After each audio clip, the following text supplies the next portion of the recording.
চুয়াডাঙ্গায় সর্বোচ্চ তাপমাত্রা রেকর্ড করা হয়েছে 43.0 ডিগ্রি সেলসিয়াস। চুয়াডাঙ্গা জেলার উপর দিয়ে অতি তীব্র তাপপ্রবাহ বয়ে যাচ্ছে। এটা আর 1 থেকে 2 দিন অব্যাহত থাকতে পারে।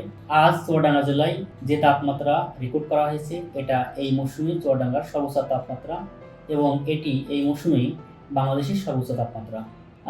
আগামী 1-2 দিন পর তাপমাত্রা কিছুটা কমার সম্ভাবনা আছে এবং আগামী সপ্তাহের মাঝামাঝিতে চুয়াডাঙ্গা জেলায় বৃষ্টিপাতের সম্ভাবনা আছে। অতিরিক্ত তাপমাত্রা রোদে মানুষ হিমশিম খেয়ে যাচ্ছে, পশু পাখি পানিতে বাসা করতে পারতেছে না। রোদের জ্বালায় রিক্সাওয়ালা কুলি দিন মজুরেরা খুব কষ্টে জীবনযাপন করছে।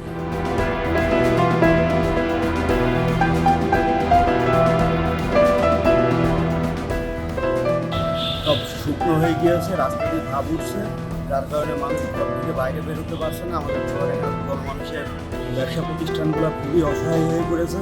এই প্রচণ্ড গরমে কোনো কিছু ভালো লাগছে না, কোনো লোকজন নেই। আল্লাহর কাছে দোয়া করি আল্লাহ যেন একটু রহম করে।